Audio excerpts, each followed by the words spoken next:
Bonjour. Eh bien, ce quatrième webinaire, ce quatrième forum en ligne se tient dans des conditions un peu particulières. Nous le consacrons aujourd'hui à la mobilité.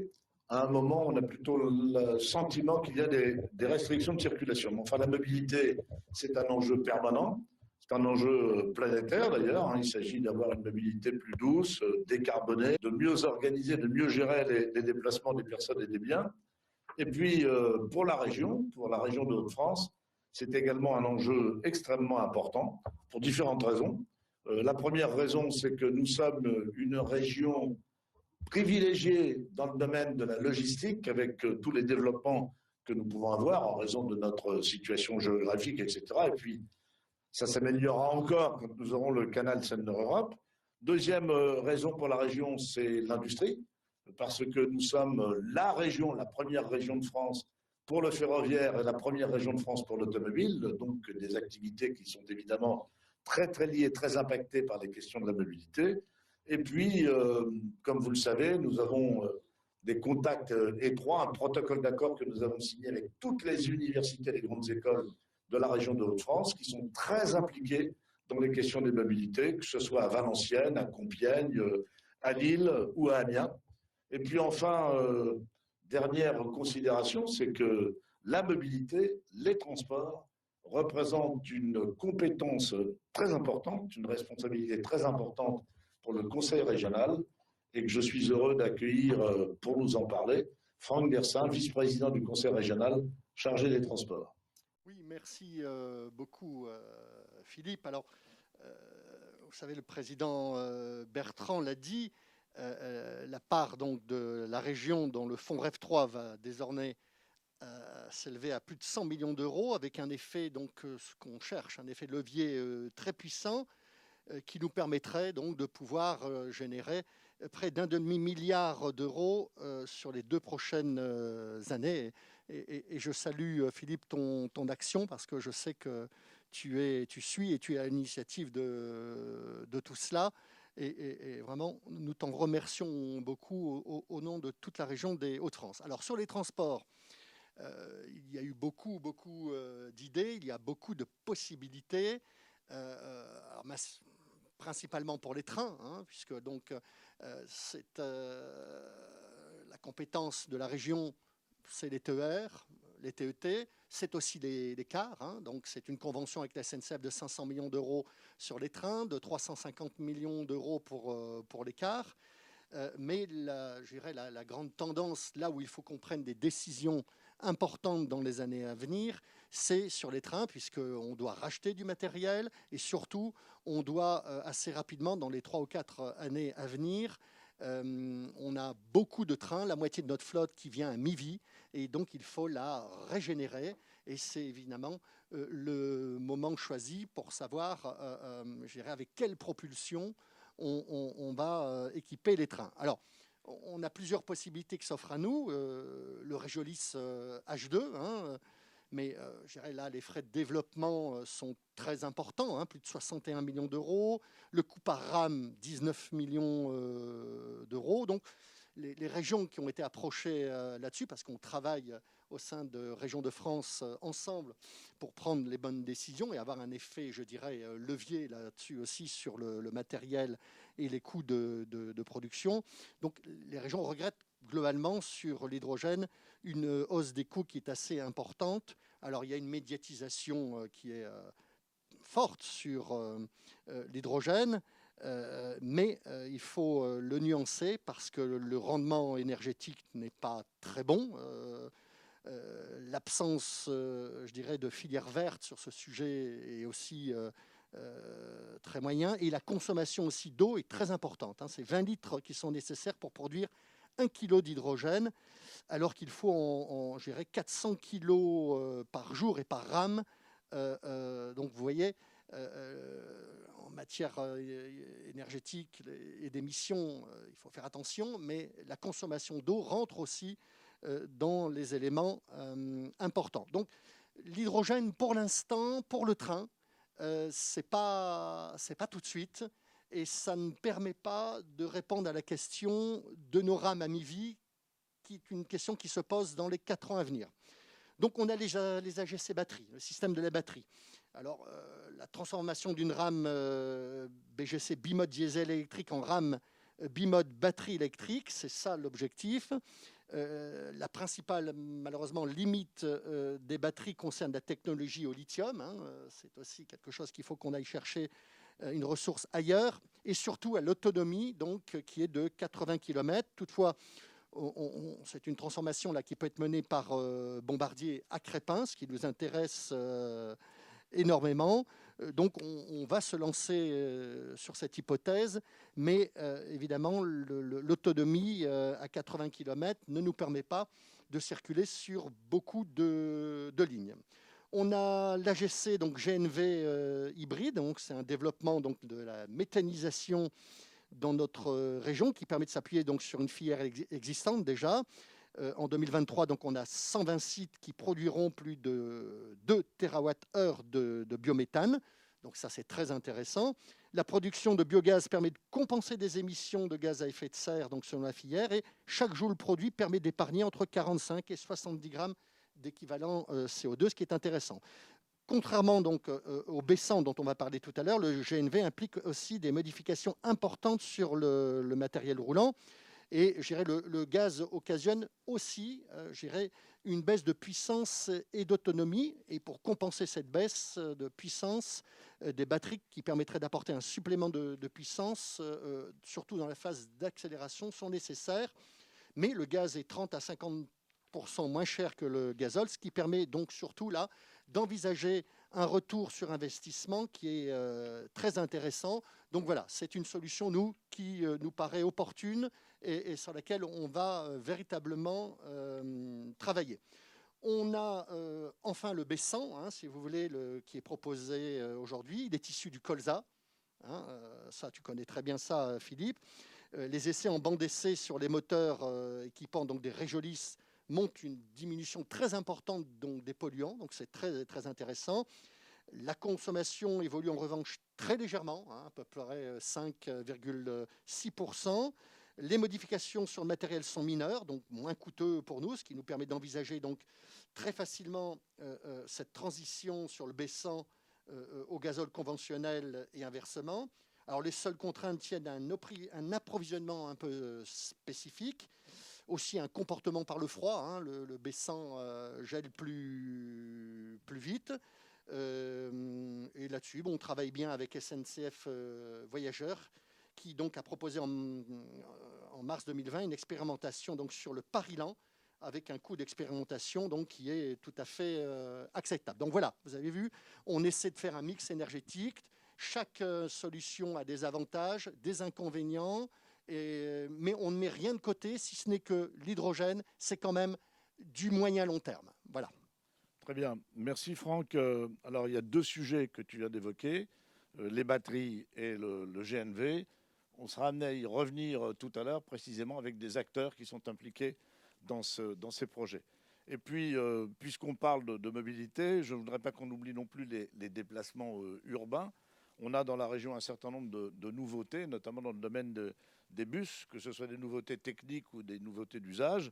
Je pense par exemple au bus à haut niveau de service, en partie électrique, à Amiens, qui est très en pointe dans ce domaine.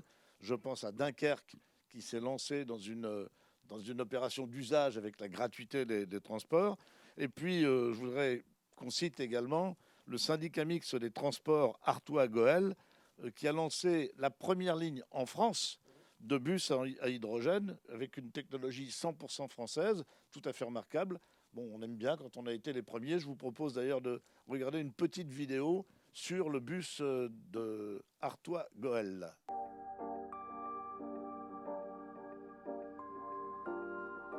Le passé glorieux du bassin minier fait place aujourd'hui à un projet environnemental des plus ambitieux. Une ligne de bus exploitée exclusivement avec des bus à hydrogène. Aujourd'hui, c'est une nouvelle fierté, celle de se lancer pleinement dans le 21e siècle dans lequel nous sommes aujourd'hui. Et ce territoire, il est exemplaire et il est premier en France en matière de transport public à l'hydrogène. Et le projet ne s'arrête pas là, c'est également la mise en place d'une station de production, de stockage et de distribution d'hydrogène. À partir de l'eau, on va faire une électrolyse de ces molécules avec de l'électricité dite verte. Et cette électrolyse permet de séparer les molécules d'hydrogène et d'oxygène. Les molécules d'hydrogène sont comprimées et stockées pour pouvoir faire le plein tout simplement à la pompe. L'avantage de cette solution, c'est vraiment l'autonomie des bus. On va parcourir avec notre flotte jusqu'à 330 km par jour. Il n'y a pas aussi de contraintes vraiment liées à l'exploitation, comme par exemple sur des solutions tout électriques. On a beaucoup moins de génie civil sur les stations. On peut étendre le réseau, puis c'est une solution complètement verte. On rejette à la sortie que de l'eau. Et cette grande première nationale traduit la volonté des élus du territoire, celle d'une grande politique environnementale en faveur d'une mobilité durable. Ce territoire a effectivement besoin d'ambition et il marque aujourd'hui, au travers de cette ligne de transport BHNS entièrement dédiée à l'hydrogène, il marque son ambition, celui de tourner une page et d'en ouvrir une nouvelle. Et donc voilà, c'est ce que nous allons réussir puisque c'est une première en France.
Bon, alors c'est vrai qu'on parle beaucoup de l'hydrogène, que ce soit pour les transports et dans d'autres domaines.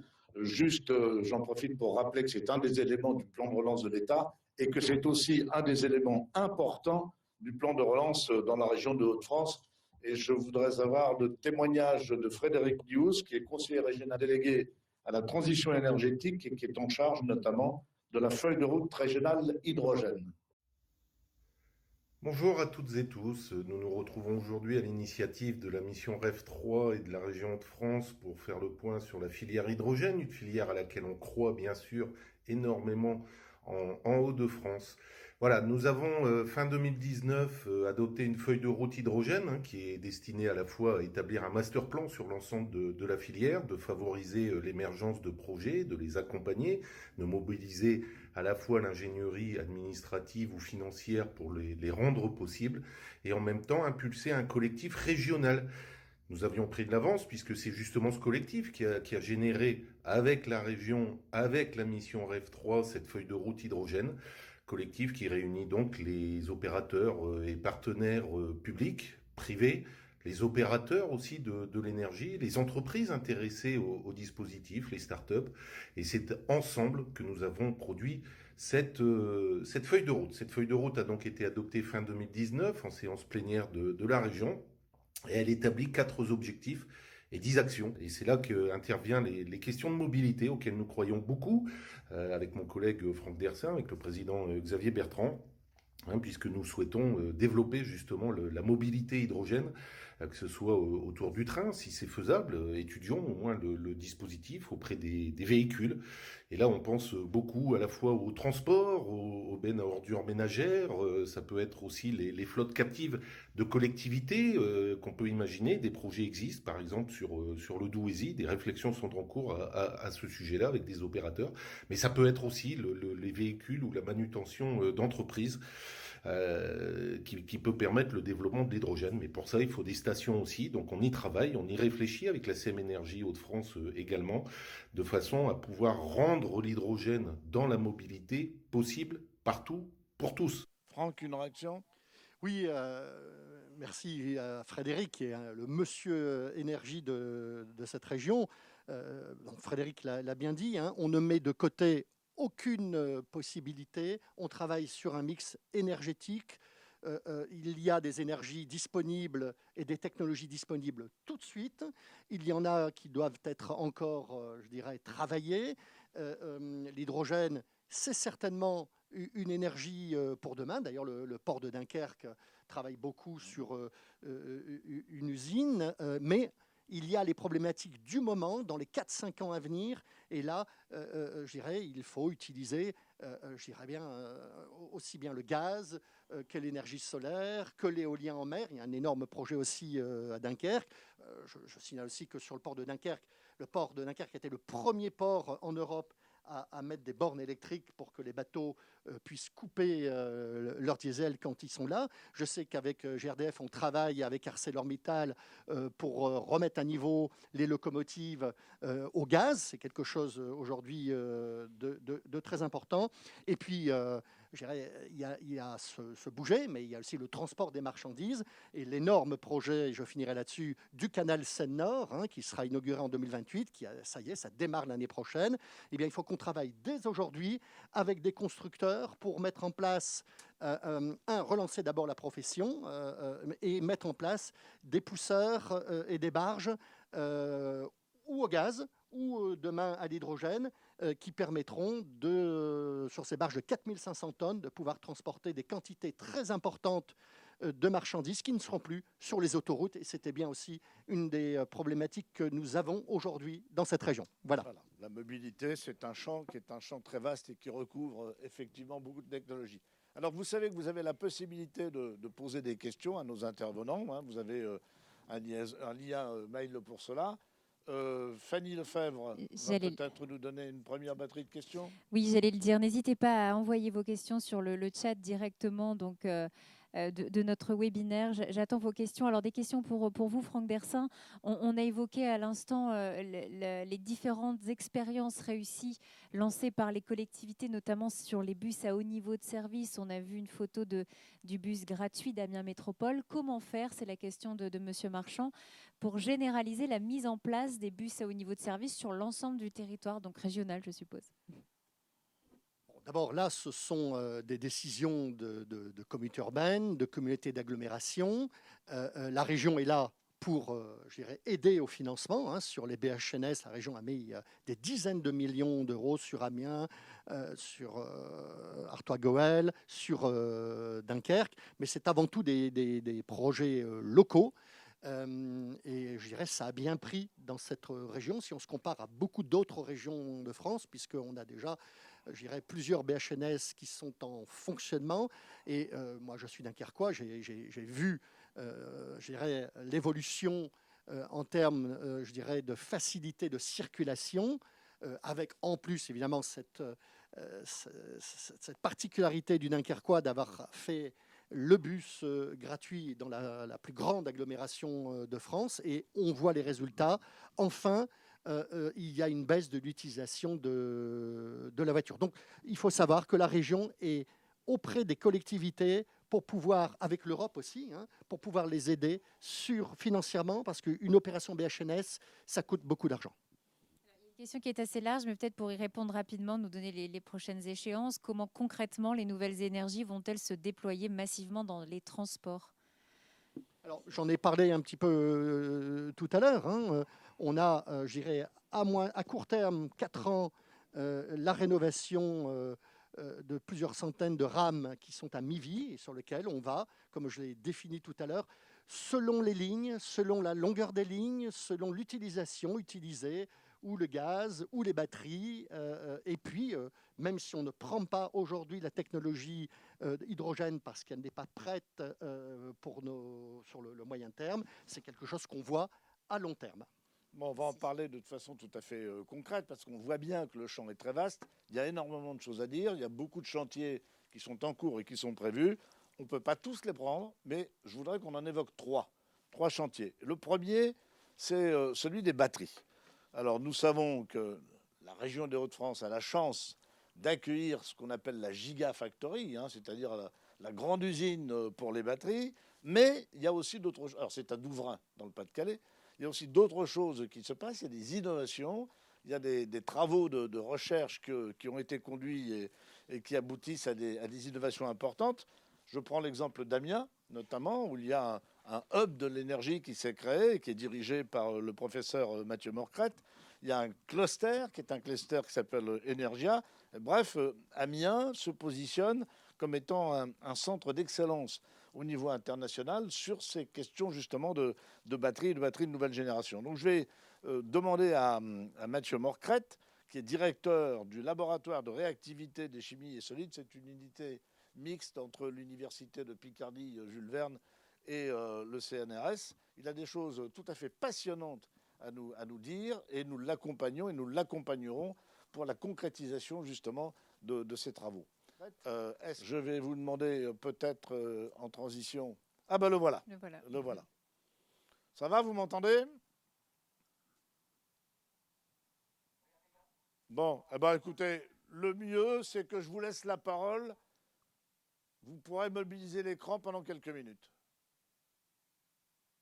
Merci de m'avoir invité à parler lors de ce webinaire. Donc l'objectif est de parler du stockage électrochimique de l'énergie. Peut-être une petite présentation de mon laboratoire pour commencer. Donc je dirige le laboratoire de réactivité et chimie des solides. Je vais peut-être montrer une petite image de mon laboratoire. Donc j'espère qu'on voit bien ça à l'écran. Donc le hub de l'énergie, on voit peut-être pas bien. Est-ce que vous voyez bien le slide ou pas? Donc je vais continuer. On m'entend pas. Vous m'entendez? Je ne vais pas partager.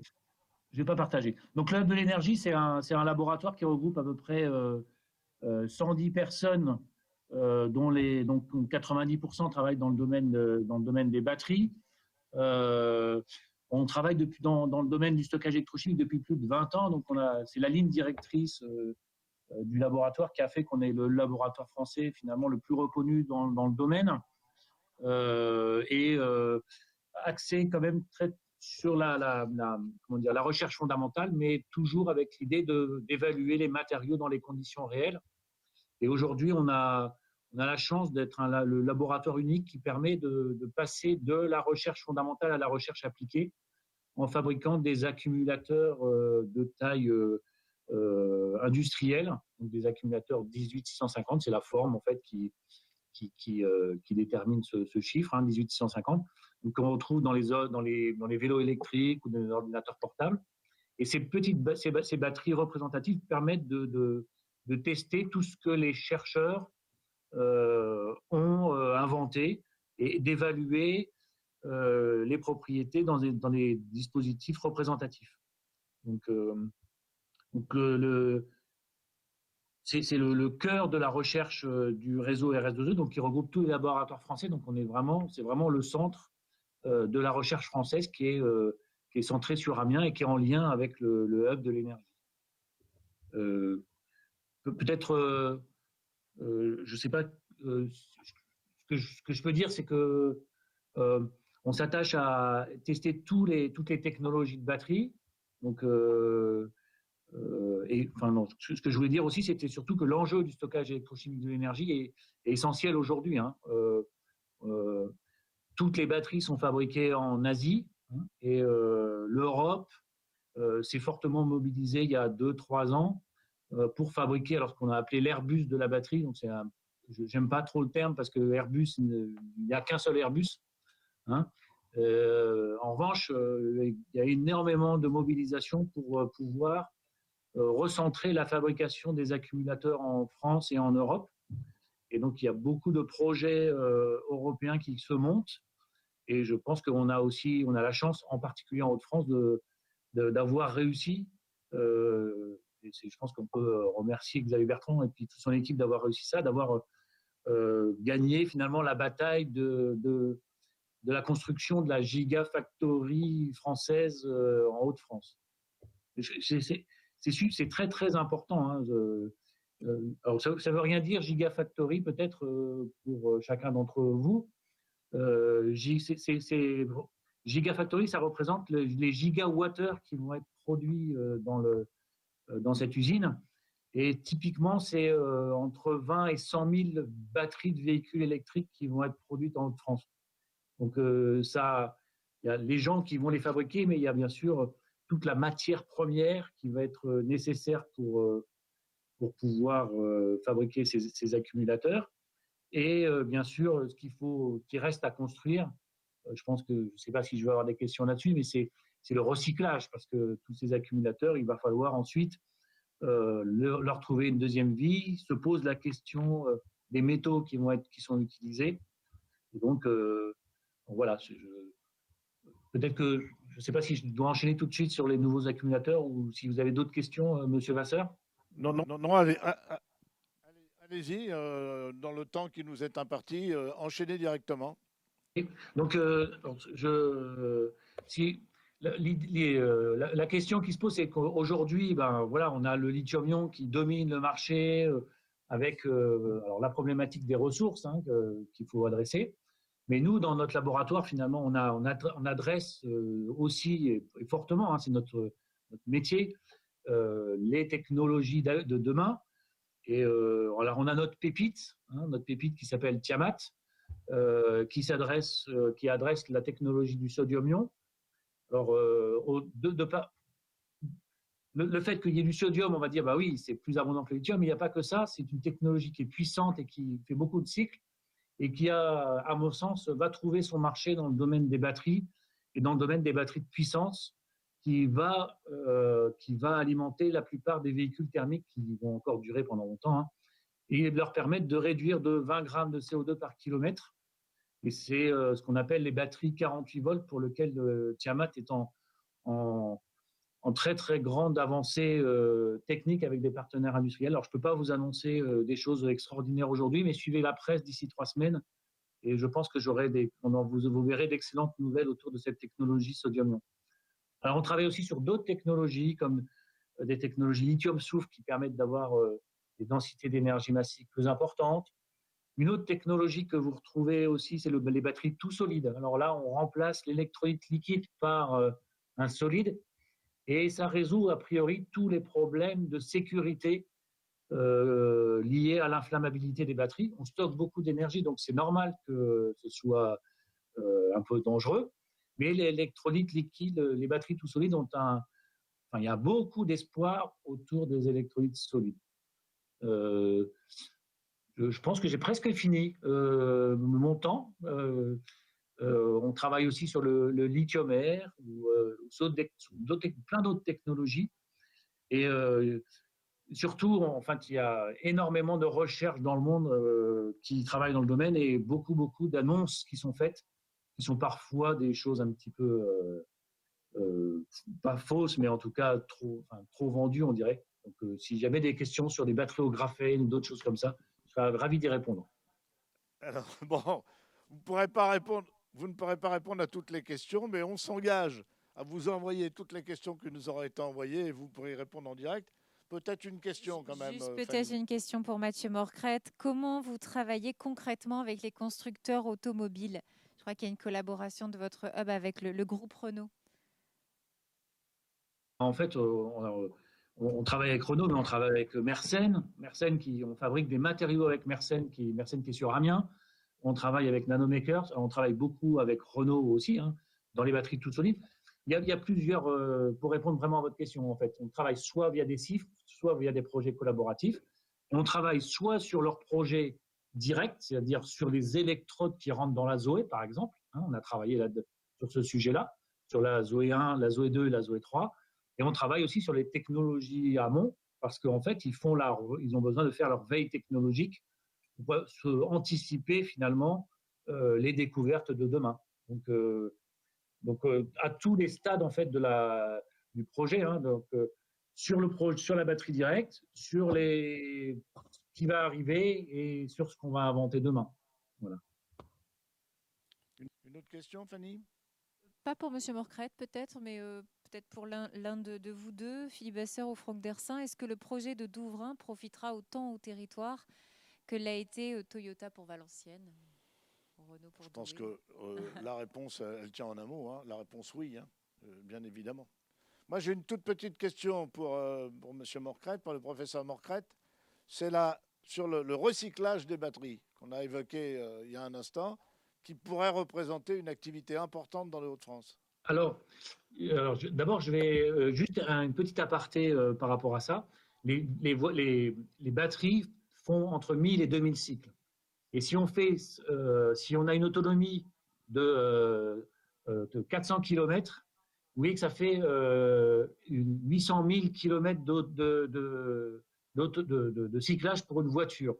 Donc, le point 1, c'est que quand la batterie aura fini sa vie, c'est d'abord le plastique des voitures qui va déjà. Donc, il faut inventer la seconde vie des batteries. C'est super important. Il y aura une seconde vie des batteries parce que les batteries, elles durent plus longtemps que ce qu'on pense. Et le recyclage, bien sûr, est un sujet très important. On travaille dans le domaine. On a même déposé un projet dans le projet Résilience là, à ANR. Et c'est quelque chose, c'est la mine de demain. Le recyclage est la mine de demain.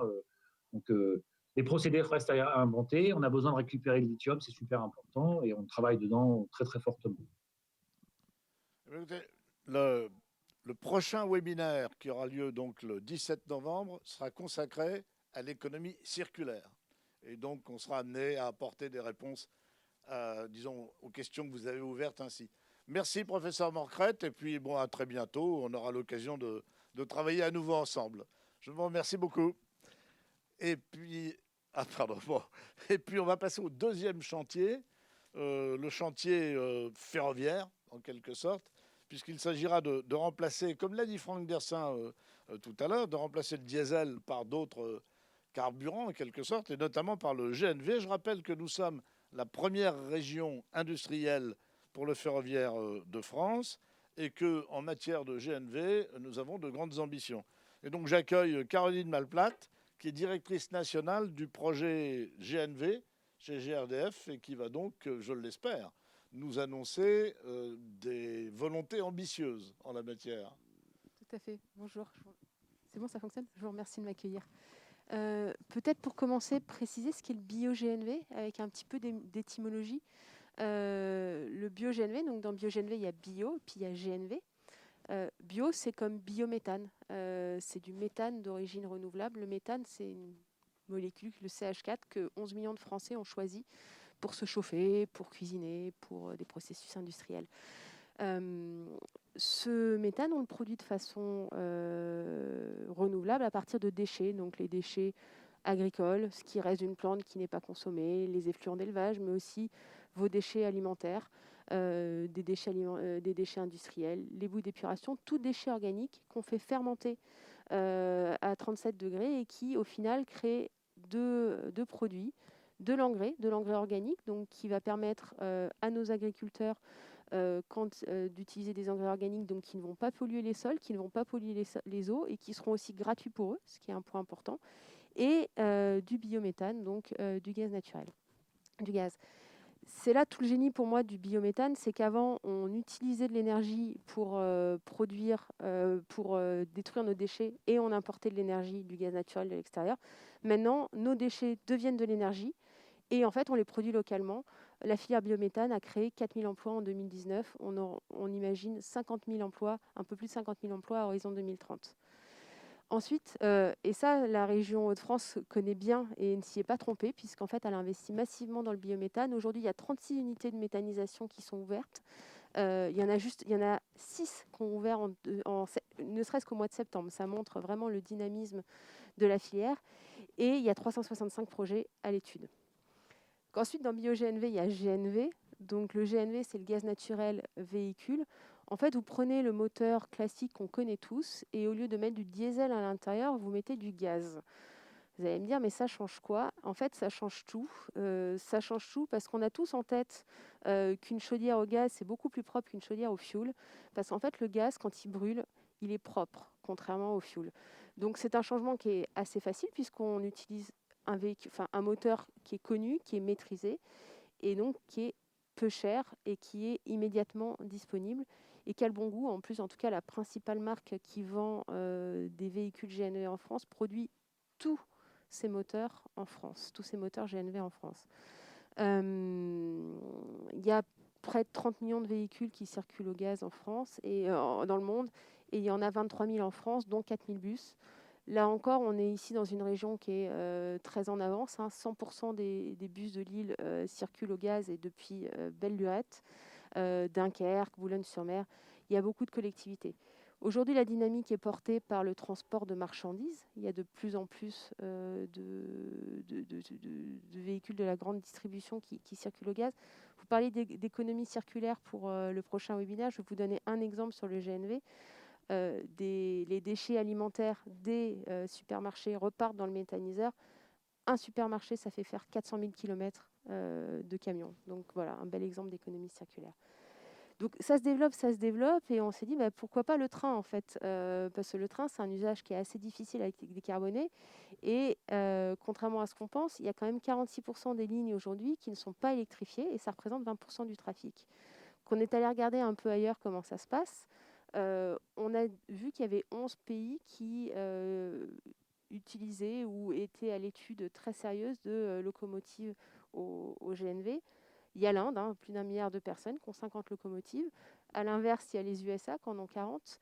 Il y a la terre gazière qui est la Russie, qui en a aussi à peu près une cinquantaine avec la Lettonie, moitié en projet, moitié concret. Il y a nos amis scandinaves qui sont assez vertueux, qui sont en train de regarder.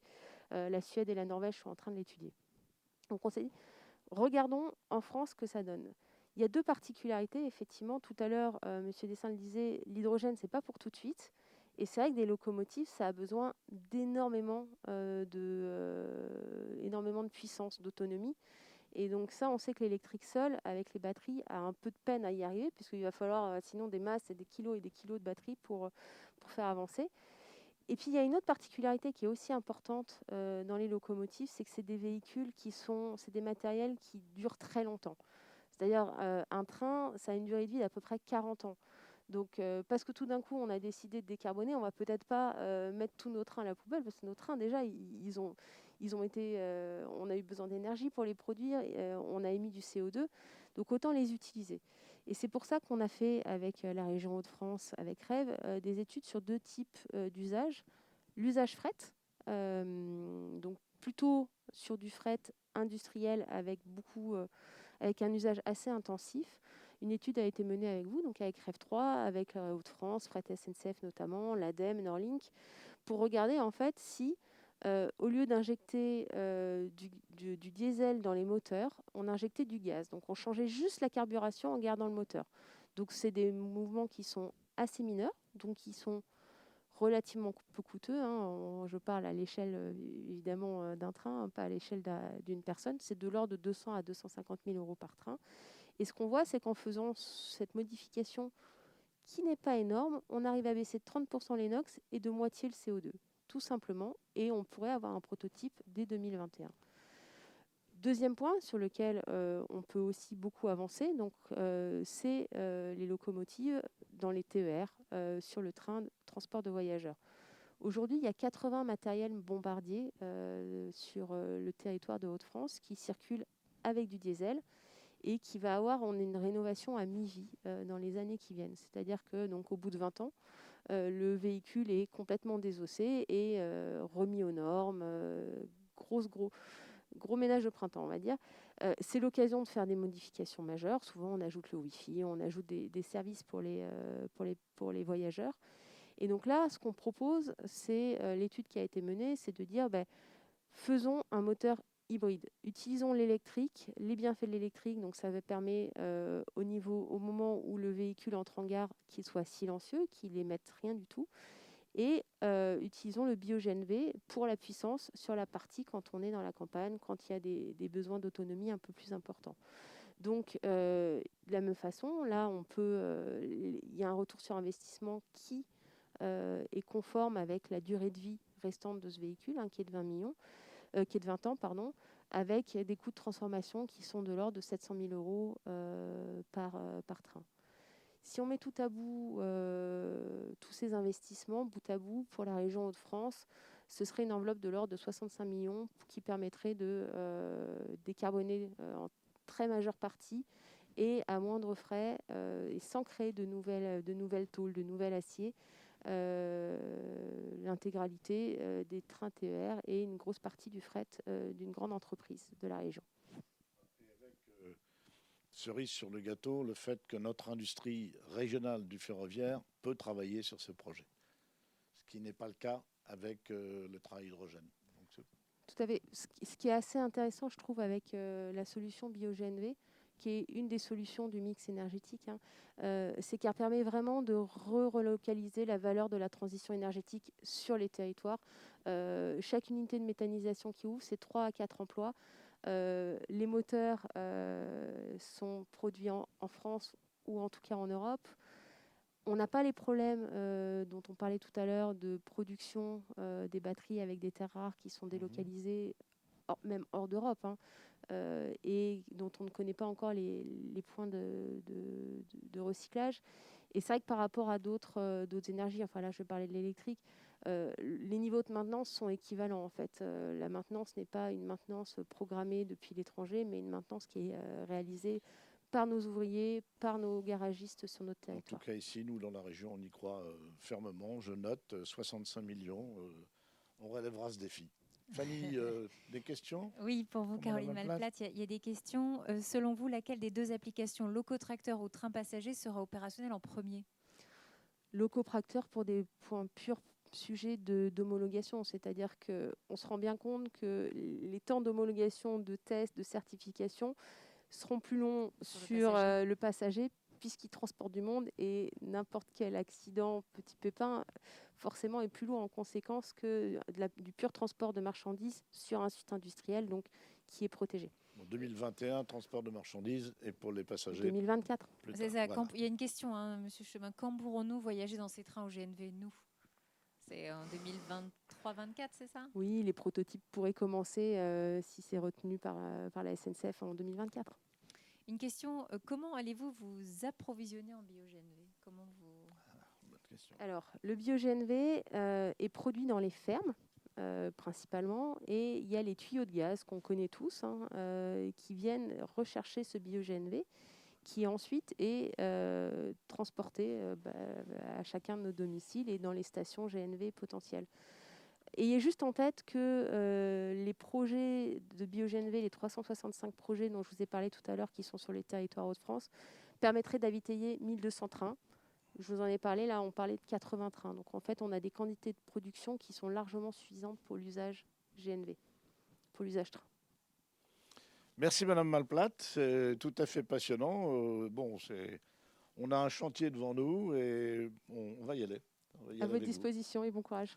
Merci beaucoup. Troisième et dernier chantier pour aujourd'hui, celui de la logistique.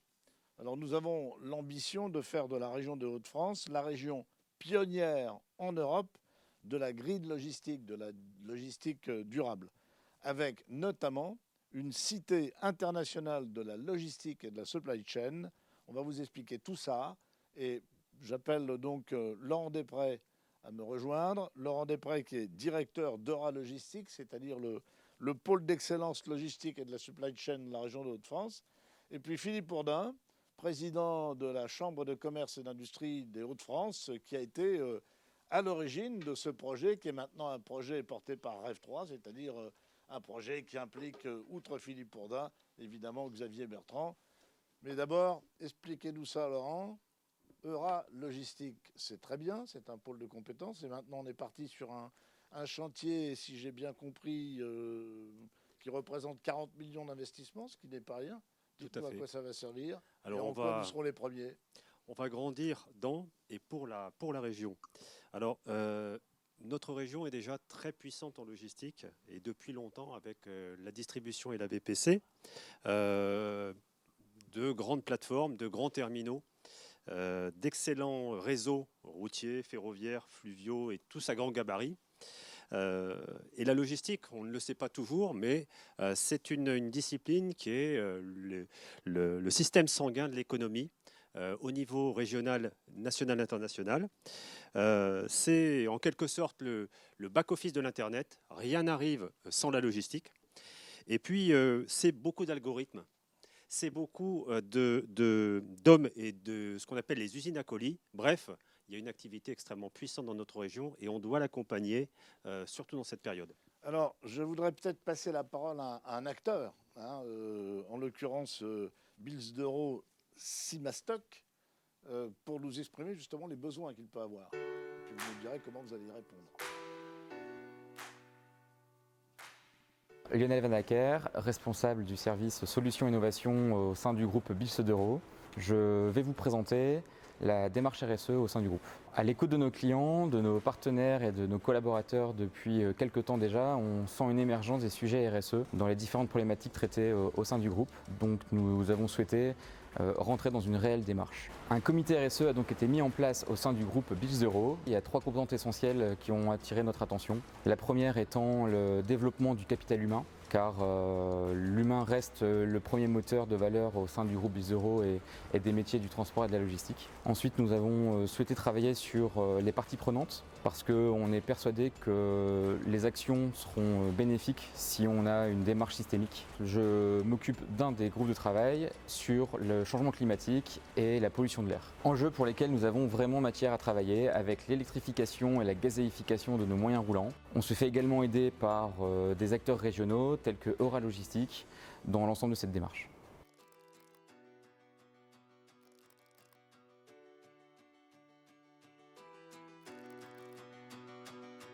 Laurent Desprez, en quoi la Cité internationale de la green logistique va-t-elle répondre aux préoccupations de Bilsdero? Donc on est ici dans l'enceinte REF3 et on a un problème avec cette logistique aujourd'hui qui est extrêmement performante, extrêmement compétitive, extrêmement dynamique. Mais pour l'ensemble de la filière, on est amené à transporter beaucoup trop d'air. Il y a énormément de transports à vide encore, beaucoup d'emballages, et vous le savez, hein, des emballages, des suremballages, un tempo de consommation qui est extrêmement touchy avec des flux hyper tendus, c'est pas neutre au niveau des opérateurs. Ça s'accélère tout ça avec l'e-commerce et on a au final une empreinte carbone qui devient de plus en plus importante, elle est de l'ordre de 35%. L'empreinte carbone transport et logistique, c'est 35%. La logistique en ville, vous le savez, c'est aussi très compliqué. Beaucoup d'opérateurs interviennent. Et puis enfin, la green logistique, c'est souvent survolé. Hein. On parle parfois de greenwashing. Et pour des entreprises comme Bilsdero, mais aussi pour de grands groupes en région comme Logs ou encore Blondel ou la start-up Exotech, qui est une vraie pépite de l'intralogistique, il y a des chantiers énormes, que ce soit concernant le bâtiment énergie positif que peut devenir demain l'entrepôt, tout ce qui est reverse logistique, l'économie du recyclage, et puis les bonnes pratiques à développer, notamment dans la supply chain green, parce que c'est toute une chaîne qu'il faut moderniser et tirer vers le green. Alors, si vous souhaitez que je vous parle de ce que sera demain la Cité internationale de la logistique et de la supply chain et de la green supply chain, voilà notre structure Eura Logistique qui est pilotée par le réseau des chambres de commerce, soutenue par le Conseil régional et les services de l'État, avait créé il y a environ 8 ans la Cité, le campus Eura Logistique qui a lui-même formé environ 20 000 personnes depuis 8 ans.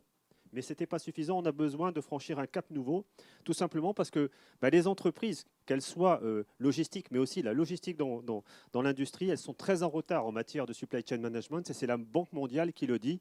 On est en 15e position, alors que l'Allemagne est en première position. Nous, donc, la France. Oui, oui, tout à fait. L'Allemagne est en première position alors que la France est en 15e position, excusez-moi. Et donc par rapport à ça, il y a vraiment un chantier devant nous qui s'ouvre. Les grandes entreprises, comme on a pu voir avec Build Zero, mais aussi l'ensemble des PME et des PME industrielles, ont véritablement des axes de travail extrêmement porteurs à développer pour que ceux-ci deviennent finalement notre nouveau facteur de différenciation. Et c'est pour ça que la Cité internationale de la Green Logistique et de la Supply Chain, concrètement, ce sera sur un site exceptionnel qui est Delta 3, mais juste à l'entrée de Delta 3, propriété de la Chambre de commerce, créer finalement tout un complexe qui s'appuiera sur 3 bâtiments totémiques et un parc d'innovation couplé qui sortiront de terre dans les prochaines années, avec tout d'abord une école d'application qui sera dédiée à la Green Supply Chain, au multimodal et aux bonnes pratiques. Un deuxième élément qui sera un centre technique et d'innovation pour aider les entreprises dans leur développement et leur structuration de la filière Supply Chain Green.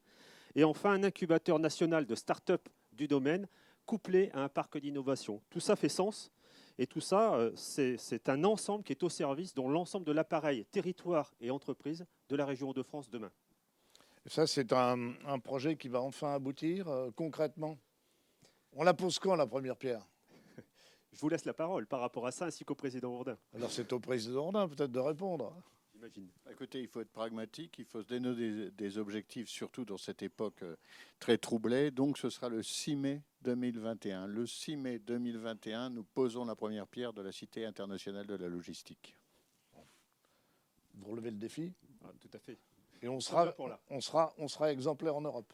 Je le pense, on le souhaite en tout cas, et ça sera vraiment une nouvelle manière de voir la logistique, une logistique finalement plus raisonnable, plus responsable et tout aussi dynamique. Mais l'empreinte carbone, il faut la mesurer.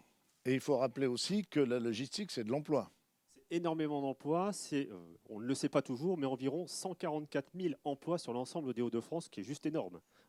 Oui, ça fait un salarié sur 7 dans le secteur privé. Oui, grosso modo, et il y a la logistique dans les entrepôts, la logistique dans le transport. On oublie souvent la logistique dans l'e-commerce, dans la distribution et tout le monde industriel. C'est quasiment 60% de nos interventions, c'est en PME industrielle, sur tous les Hauts-de-France.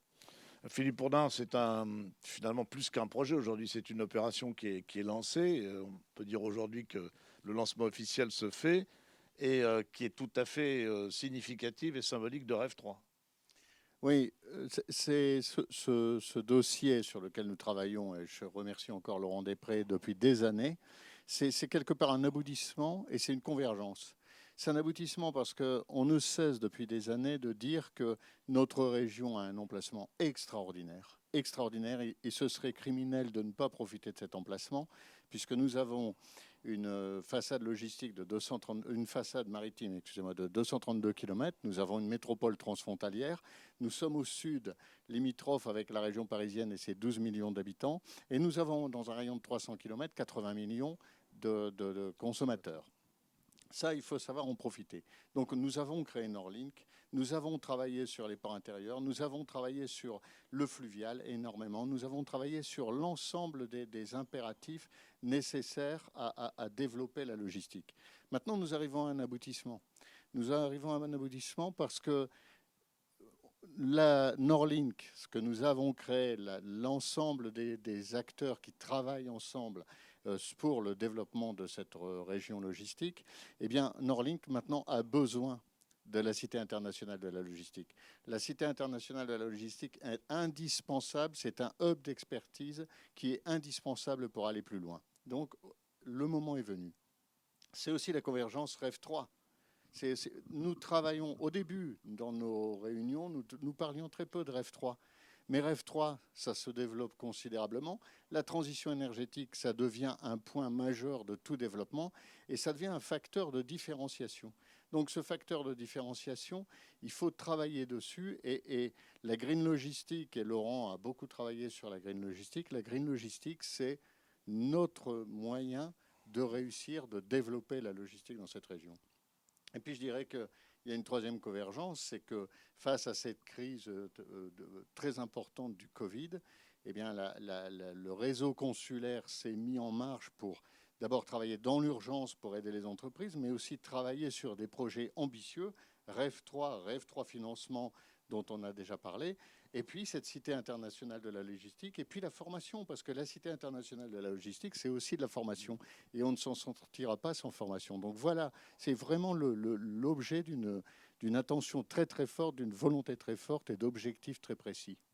Et tout cela se faisant en convergence, par la convergence à la fois du monde économique que vous représentez, que la Chambre de commerce et d'industrie représente à travers son président, et le monde politique à travers Xavier Bertrand et le Conseil régional. Je pense qu'il faut le rappeler parce que c'est une caractéristique de ce qui marche bien dans notre région. Peut-être une dernière batterie de questions dans les quelques minutes qui nous restent ? Oui, complètement. Alors, il y a des questions peut-être pour Laurent Després. Je suis un petit transporteur. Comment je peux m'impliquer dans ce projet qui est plus qu'un projet, hein, maintenant, c'est lancé. Bien sûr, nous travaillons avec 60 PME de transport au quotidien pour les aider dans leur développement et les indicateurs. D'ailleurs, on suit 150 indicateurs. Bien, un téléphone, un email et bien évidemment... Il y a de toute façon notre email contact est contact@rev3.fr et on répercutera vers Laurent, bien évidemment, la question de ce monsieur. Et je vous mets en contact. Je ne prends pas d'intermédiaire, hein, je ne pas en direct. Peut-être une question mais qui est plus conjoncturelle. Comment les transporteurs concilient la crise économique actuelle et la nécessité de se transformer?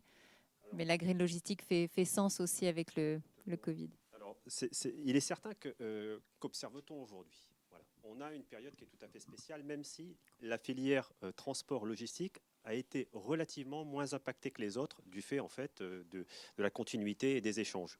Mais il n'en demeure pas moins qu'on a des grosses modifications dans les chaînes logistiques. On a une concurrence qui est beaucoup plus forte, indéniablement. Et puis aussi ce choc du Covid, et puis demain aussi, possiblement le choc du Brexit, voire d'autres crises, et notamment la crise climatique, bien évidemment. Mais des choses ont jailli de cette période. Les modes de consommation ont évolué, donc une nouvelle économie logistique se crée. Demain aussi, comment va-t-on faire l'économie circulaire grâce à la logistique? C'est essentiel, il faut l'inventer. Les circuits courts, mais les circuits courts méritent une logistique digne de ce nom. On veut raccourcir les chaînes et on veut à un moment donné peut-être rapatrier des circuits logistiques. Eh bien, il va falloir y travailler au quotidien, les mesurer. Et puis voilà, le digital, qui est très très important, qui s'est grandement accéléré. Et puis ce défi de la transition verte qui maintenant est possible parce que l'image de nos métiers s'est transformée. On a parlé de la résilience et puis des entreprises qui tenaient en quelque sorte l'appareil économique. Et vraiment, les logisticiens ont beaucoup apprécié ce regard de la population vis-à-vis de leur métier qui est extrêmement noble. Question pour le président Philippe Ourdin. Y aura-t-il un lien entre ce projet et le canal Seine-Nord? Bien entendu. Bien entendu. La Cité internationale de la logistique, c'est aussi une action qui prépare les futures grandes infrastructures. Et dans ces futures grandes infrastructures, il y a le canal Seine-Nord. Le canal Seine-Nord est en route. Malgré la crise du Covid, il avance. Donc oui, bien sûr, il faut être prêt le moment venu. Et nous avons quelques années pour être prêts, Laurent. En tout cas, on a des messages d'encouragement pour ce projet qui est lancé aujourd'hui, vous l'avez dit, avec la première pierre qui est prévue le 6 mai 2021. Donc voilà, il y a beaucoup de commentaires très positifs sur la Cité internationale de la logistique. Une question qui était plutôt sur la première séquence, Philippe Vasseur, sur l'hydrogène et sur l'eau. Envisage-t-on d'utiliser l'eau de mer plutôt que de pomper l'eau localement? Alors écoutez, je serais bien en peine de vous répondre en étant certain de ne pas vous dire de sottises. Malheureusement, les personnes concernées sont partis. Ce que je propose, c'est que vous preniez les coordonnées de la personne qui a posé la question et on va lui apporter effectivement une réponse en direct. D'ailleurs, on peut faire ça d'une manière tout à fait générale. Si jamais il y a des questions qui vous reviennent, que vous n'avez pas pu poser ou que vous n'avez pas eu envie de poser tout de suite, vous avez notre adresse et bien évidemment, on vous répondra. On a une volonté de dialogue permanent avec nous. Bon. Et les questions nourrissent une foire à questions qui va être alimentée Voilà, par les équipes. Une foire à questions, c'est une très bonne idée. Une foire à questions qui sera sur lesquelles on pourra mobiliser des équipes pour répondre. Alors c'est toujours un peu frustrant ce genre d'exercice parce qu'on a un thème qui est le thème des mobilités, de la logistique. On essaye de donner le maximum d'exemples et on a quand même le sentiment que c'est assez frustrant. Bon, c'est ainsi fait. On a présenté quelques chantiers en cours. Voilà, il y en aura d'autres, hein. Il y en aura bien d'autres. Et il y en aura notamment lors des prochaines éditions de notre webinaire, de notre forum. Le prochain, le 17 novembre, est consacré à l'économie circulaire qu'on a évoquée et pour laquelle on a de très grandes ambitions. Nous pensons qu'en la matière, là encore, la région de Hauts-de-France a véritablement une très très belle carte à jouer dans le domaine de l'économie circulaire. Et quand vous regardez, vous vous apercevez qu'on a finalement beaucoup d'atouts et qu'on a beaucoup de projets, beaucoup d'opérations qui sont lancées. Et on voit bien que même dans une conjoncture difficile, hein, pleine d'incertitudes, le président de la Chambre de commerce et d'industrie, Philippe Bourdin, le rappelait tout à l'heure, bon ben, il y a un moment donné où on se dit qu'il faut en sortir, il faut rebondir. On sait qu'on ne rebondira pas avec les mêmes méthodes que par le passé. On se dit que Rêve 3, c'est bien évidemment mettre en harmonie l'économie, l'écologie, la planète et bien d'autres choses, mais c'est aussi très très certainement probablement un axe de rebond considérable pour la région de Hauts-de-France. Alors n'oubliez pas, 17 novembre, économie circulaire, 24 novembre, industrie et CO2, 1er décembre, bioéconomie, et puis on ne préjuge pas de la suite. Merci de nous avoir accompagnés et vous voyez que nous avons de grands projets que l'on mènera avec vous.